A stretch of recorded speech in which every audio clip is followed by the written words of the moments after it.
Good morning, dear students. Welcome back to online classes for economics.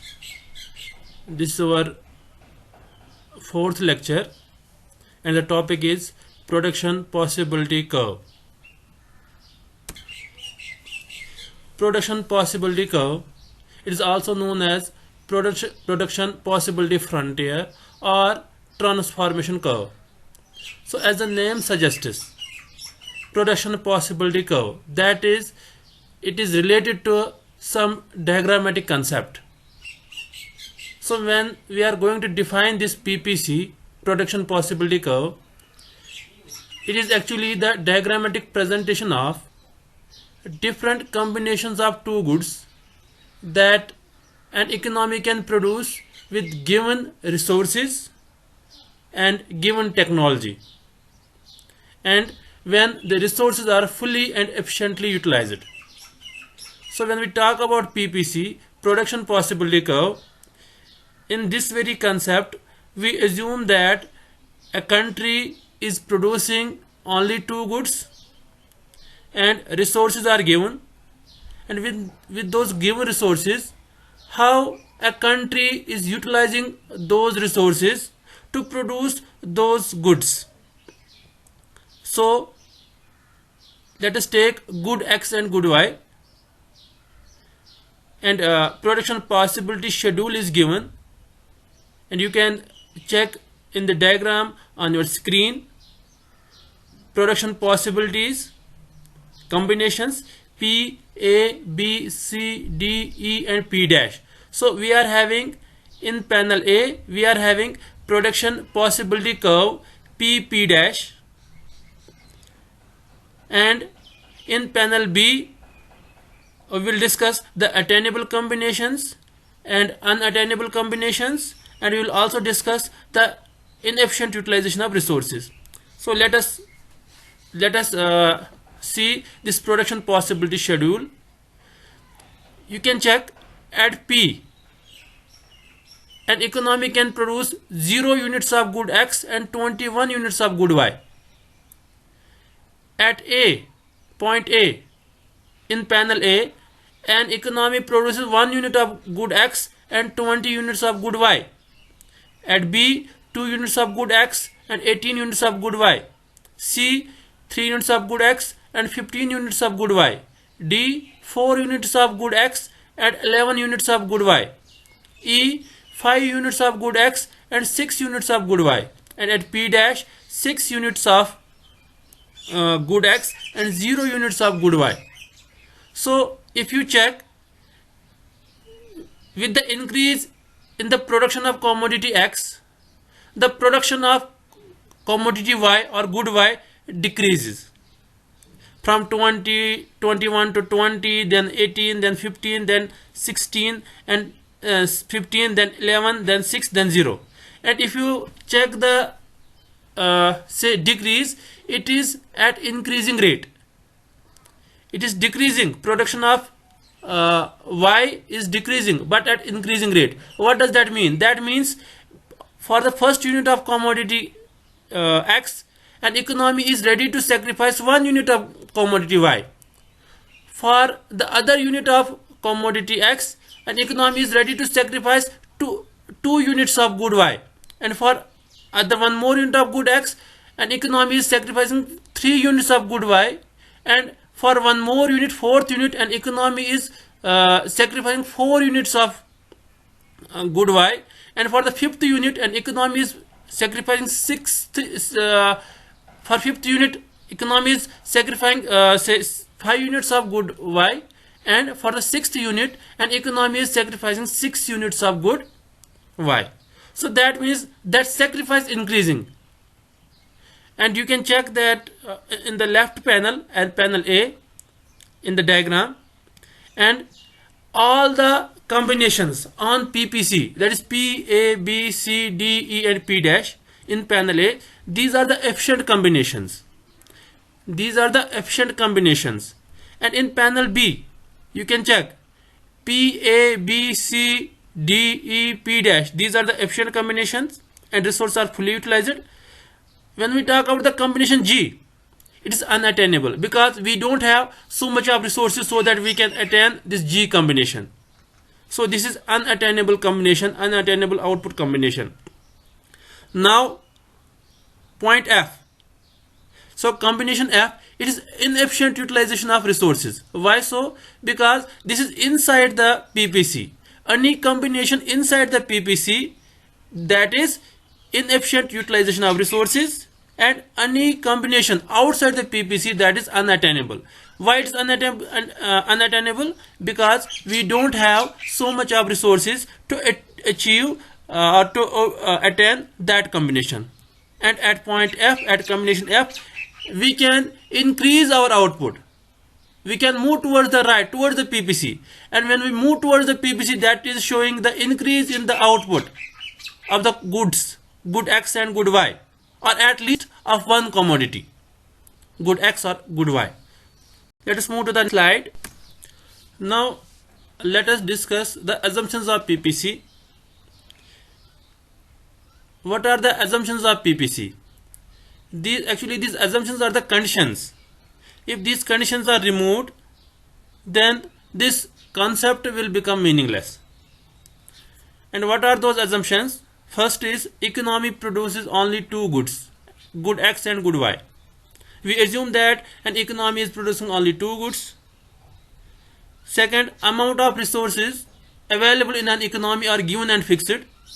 Resources are fixed. Resources does not change, does not increase. State of technology in an economy is given and remains unchanged. That state of technology is fixed, it does not change.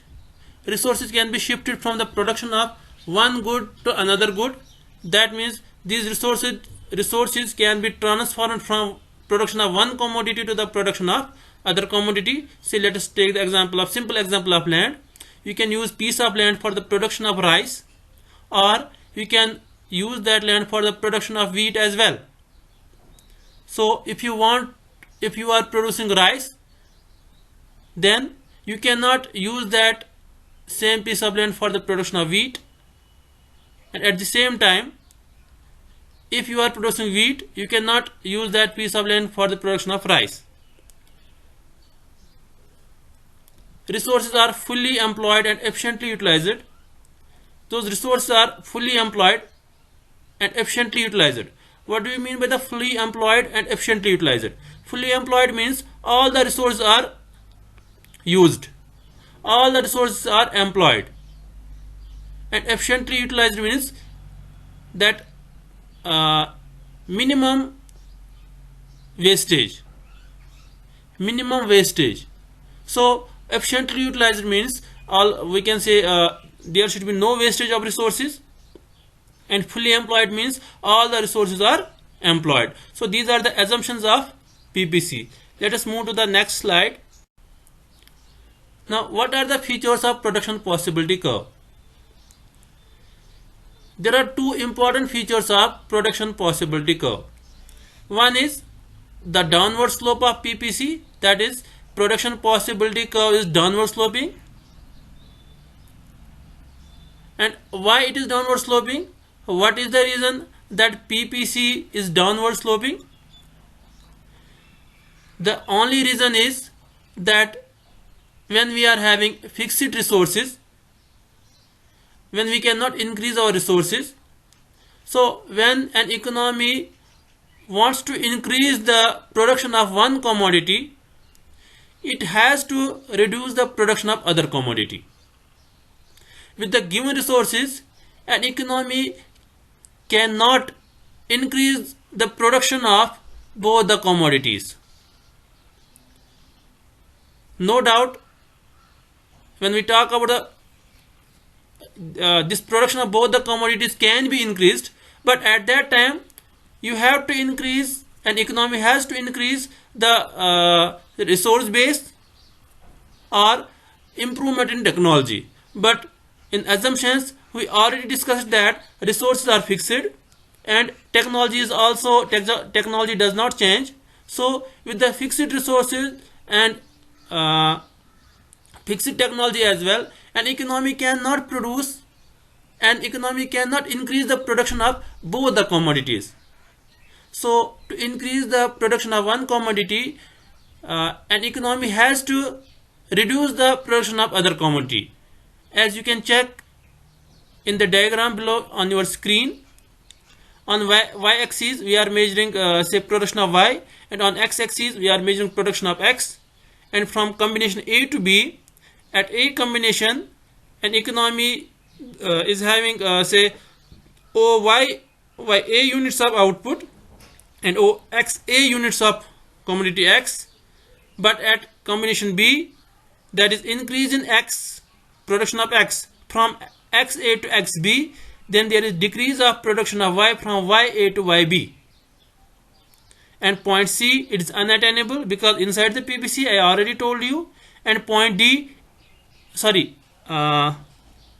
C is inefficient utilization of resources because it is inside the PPC. And point D, it is unattainable because it is outside the PPC. Second is concave to the origin. Why PPC is concave to the origin? What is the reason behind that? That concavity of the PPC shows that the slope of PPC is increasing. And it is because of what? It is because of increasing MRT. MRT is marginal rate of transformation. We will discuss it later. And when we check this concavity of this PPC from point A, combination A to combination B, and from B to C, C to D, an economy is sacrificing commodity Y for commodity X, and this sacrifice goes on increasing. So it means that for producing an additional unit of a commodity, that when we talk about say commodity X, when we are going to produce one more unit of commodity X, an economy has to reduce the production of commodity Y. And for every additional unit of commodity X, an economy is sacrificing more and more units of commodity Y. So this concavity shows for every additional unit of commodity X, an economy is sacrificing more and more units of commodity Y. So that means marginal rate of transformation is increasing. So what is marginal rate of transformation? It is defined as the ratio of number of units of good sacrificed to produce one additional unit of other good. Say if we talk about commodity X and commodity Y, say when we are going to produce more of commodity X, and that means we are sacrificing commodity Y. So it is the number of units of commodity Y sacrificed for every additional unit of commodity X. And MRT measures the slope of PPC. So slope of PPC is actually MRT, and that is why the PPC is also called as transformation curve, because this shows us the transformation of resources from one commodity to another commodity. And MRT, it can be calculated as number of units of commodity sacrificed to the number of units of other good produced. Here in this diagram I already told you, here we are here an economy is producing more of commodity X and less sacrificing commodity Y. So that is change in Y divided by change in X.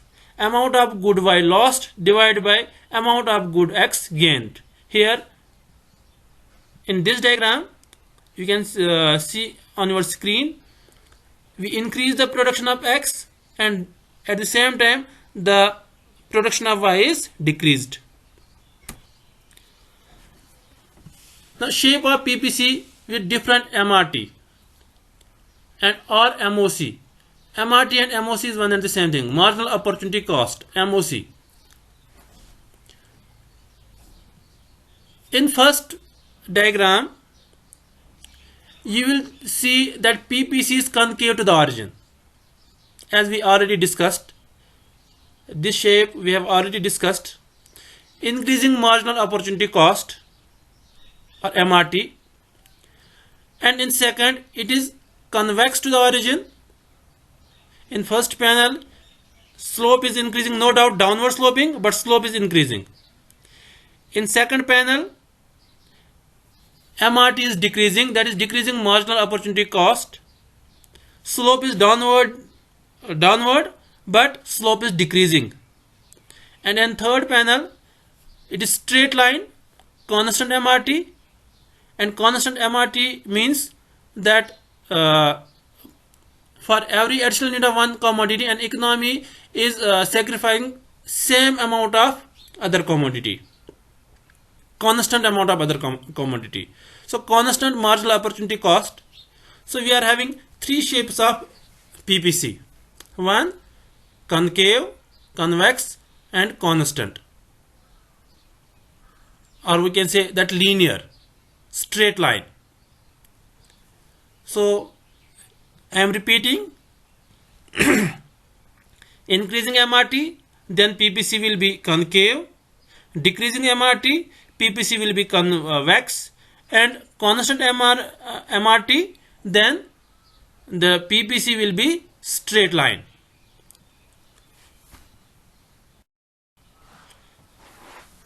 Shift in production possibility curve. Is it possible that PPC will shift to the right or left?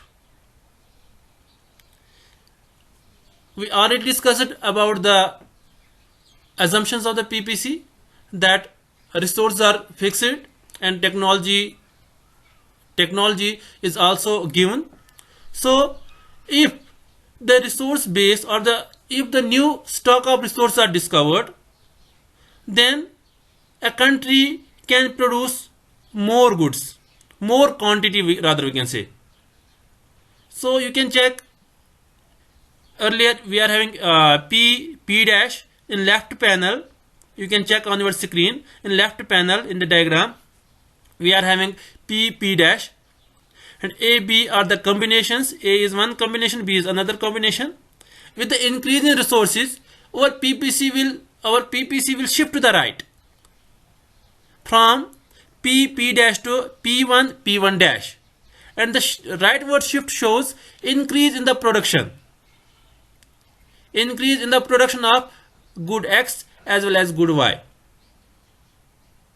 And from P dash to P2 dash, that is leftward shift towards the origin, then it shows where the combinations are A double dash, B double dash.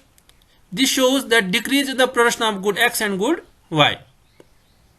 So when new stock of resources are discovered, that will lead to the rightward shift of PPC. If because of some natural disaster that the resource base or the resources, resources gets destroyed, then PPC will shift to the left, showing decrease in the production of good X and good Y. Now let us discuss the right panel. You can check here, PPC shifts from P dash to P1. And why it is so? Here it is because of increase or advancement in the technology for commodity of good X. So improvement in the technology for the production of good X, that will lead to the shift in PPC from P dash to P1, and same will be the case for commodity Y as well. If there is advancement in technology for the commodity Y only, then there will increase in the production of Y only. And if there is advancement in the technology of both the commodities, then the production of both the commodities will increase. If the resources are destroyed due to some natural calamity, then PPC will shift to the left, as I already told you, showing the reduction in the economic growth. And from in the left panel, from P dash to P1 dash, it shows the increase in the production, that shows the increase in the economic growth. Opportunity cost. We know that resources are having alternative uses. So opportunity cost is the cost of alternative opportunity given up, or we can say the next best alternative use of a resource. You can understand this by an example. Let us take an example of piece of land. We are having piece of land with us, that's our resource. We can produce wheat and we can produce rice as well on that piece of land. If we are producing wheat, we cannot produce rice on that piece of land at the same time. And if we are producing rice, we cannot produce wheat on that piece of land at the same time. So if we are producing wheat on that piece of land, so our next alternative use or next best alternative use is production of rice if we are producing wheat. So the opportunity cost of producing wheat is the quantity of rice given up. That is why I told you the opportunity cost is next best alternative use of a resource. Marginal opportunity cost. What is marginal opportunity cost? MOC. Marginal opportunity cost is amount of one commodity sacrificed to produce an additional unit of alternative commodity, or we can say number of units of a commodity sacrificed to produce an additional unit of other commodity. So that is known as marginal opportunity cost. Remember one thing, whenever we talk about word marginal in microeconomics, in economics, that means for an additional unit. So marginal opportunity cost is the cost of producing one more unit of commodity. That is marginal opportunity cost. Now calculation of MRT or MOC. How you are going to calculate this? Production of good X table is given. How you can calculate the MOC and MRT? Production of X, production of good Y, and combinations of 0, 20, 119, 217, 314, 410 and 55. So when you are producing 0 units of commodity X, you are producing 20 units of commodity Y. So for the first unit of commodity X, you are reducing production of Y from 20 to 19. That means you are sacrificing 1 unit of commodity Y. So your MOC is Y. For the 1 unit of commodity X, you are sacrificing 1 unit of commodity Y. So your MRT or MOC is 1. Second, for the second unit of commodity X, you are reducing your production of Y from 19 to 17. That means you are sacrificing 2 units of commodity Y for the second unit of commodity X. And for the third unit of commodity X, you are sacrificing 3 units of commodity Y. Fourth unit you are sacrificing 4 units of commodity Y, and fifth unit you are sacrificing 5 units of commodity Y. So your marginal opportunity cost is increasing. 1, 2, 3, 4, 5. It is increasing. So you can have number of tables. You can practice number of tables how to calculate MRT or how to calculate MOC. So you can have different combinations. You can calculate MRT and MOC as well. Thank you. Have a nice day ahead.